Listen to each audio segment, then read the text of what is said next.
আমরা ওভারঅল ইন্সপেকশনে প্রতিদিনই বেরোই।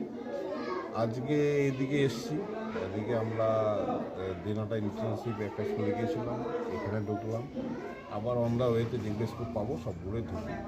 সপ্তাহে বেশিরভাগ দিনই আমরা চেষ্টা করি যে ইন্সপেকশন করে সেই স্কুলের যে সিচুয়েশান, অর্থাৎ স্ট্রাকচারাল যে সিচুয়েশান, কি অসুবিধা থাকতে পারে, যেমন এই স্কুলে একটা রয়েছে, প্লাস একাডেমিক কিছু অসুবিধা থাকতে পারে, সেই জিনিসগুলো কীভাবে আমরা রেকটিফাই করতে পারি বা কীভাবে আমরা সেটা ভালো জায়গায় আনতে পারি, সেই প্রচেষ্টা আমাদের ডিপিএসসির তরফ থেকে গত 1.5 বছর ধরেই আমি চালিয়ে যাচ্ছি, চেষ্টা চালাচ্ছি।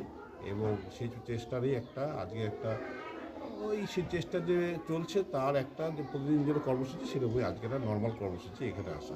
স্যার, কোনো ত্রুটি বিচ্যুতি কিছু ধরা পড়লো কোনো ত্রুটি স্কুলে? বিচ্যুতি বলতে এখন যেটা ওই যে টিনটা ভেঙে পড়ে আছে, ছাত্রছাত্রীরা এখানে রয়েছে, অনেক ছাত্রছাত্রী এখানে সমাহার, প্রায় 205 জন স্টুডেন্ট রয়েছে, যা অফিসিয়ালি আমরা রিপোর্ট পেলাম।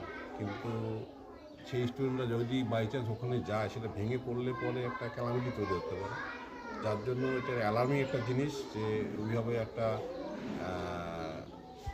টিন শেড এটা ঘুরে পড়ে আছে, এটাকে ঠিক করা ইমিডিয়েট দরকার ছিল, সেটাই আমি বললাম। সঙ্গে একাডেমিকের ক্ষেত্রে বা অ্যাডমিনিস্ট্রেশনের ক্ষেত্রে কিছু কিছু ইনফরমেশন যেগুলো আমাদের অ্যানোমালিজ ধরা পড়েছে, সেগুলোকে রেকটিফাই করার জন্য বলেছি।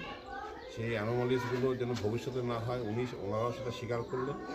এবং আমরা বলেছি যে সিস্টেমের মধ্যে বা উইদিন দ্য রুলস, নিয়মের মধ্যে আমাদের প্রাইমারি বোর্ডের যে নিয়ম, সেই নিয়ম নীতি মেনেই সবাইকে চলতে হবে। এবং যেহেতু আমরা প্রত্যেকেই একটা সরকারি প্রতিষ্ঠানের সাথে যুক্ত, সেই নিয়মের বাইরে কেউ নয়, সেই নিয়ম অনুযায়ী যা করার করতে হবে। স্যার, এসআইয়ের আবহে তো অনেক জায়গায় স্কুলের টিচার সংকট, সেক্ষেত্রে কোথাও কোনো সমস্যা হচ্ছে এরকম জানতে পারলেন? সমস্যা মানে এসআইয়ের ক্ষেত্রে অবশ্যই অনেক টিচাররা আমাদের ইনভলভ রয়েছে। তবে আমাদের কুচবিহার ডিস্ট্রিক্টের ক্ষেত্রে একটা ভালো দিক বলবো যে আমাদের সেরকম কোনো ক্রাইসিস এখন অবধি চোখে পড়েনি। যেটুকু ক্রাইসিস চোখে পড়েছে বা আমাদের কাছে ইনফরমেশন এসছে, আমরা তৎক্ষণাৎ আমাদের রেমিডি, অর্থাৎ আমাদের যে সলিউশন, সেটা করেছি। এবং আজকের ডেট অবধি বলতে পারি যে এখন কোনো কমপ্লেন বা কোনো স্কুলের ক্ষেত্রে কোনো অসুবিধা এখন অবধি হচ্ছে না।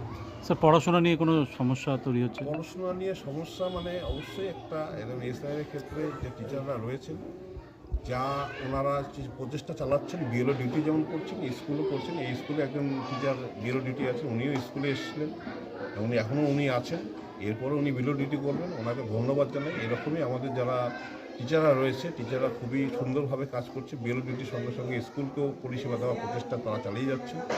সেই জন্য আমাদের ডিপিএসসির তরফ থেকে যারা বিএলও ডিউটিতে রয়েছেন তাদেরকে ধন্যবাদ জানাই।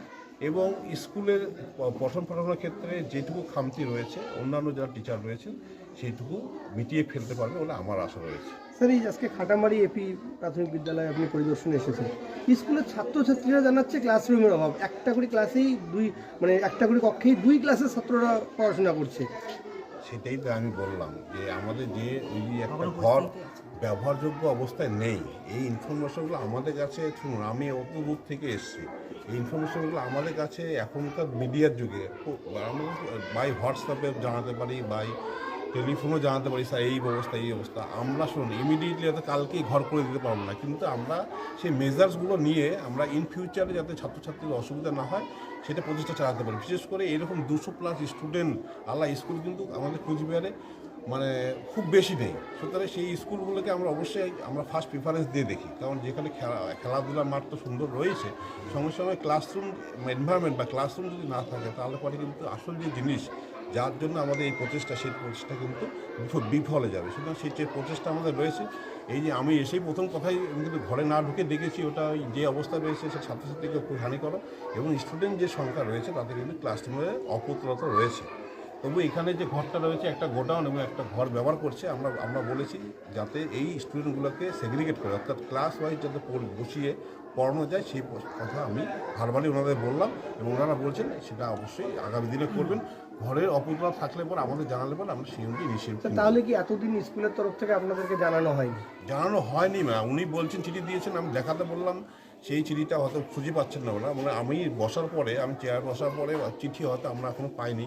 আমার হাতে আসলে পরে অবশ্যই সঙ্গে সঙ্গে সেটা ইনিশিয়েটিভ, অর্থাৎ আমরা সেই উদ্বোধন কর্তৃপক্ষকে জানাতে পারি, এবং তারপর সেটাকে আমরা কথাবার্তা বলে বের করে আনার প্রচেষ্টা চালাতে পারি। কিন্তু আমরা যদি একটা জায়গায় দাঁড়িয়ে থাকি, আমরা কোনো চিঠি দিয়ে এই অগ্রগতি না করি, তাহলে পরে হবে কেমন করে? আমার প্রচেষ্টা থাকতে হবে, হয়তো একদিনে সেটা হবে না, কিন্তু প্রচেষ্টা থাকলে পরে অবশ্যই খুব তাড়াতাড়ি সেই কাজটা করা সম্ভব হবে।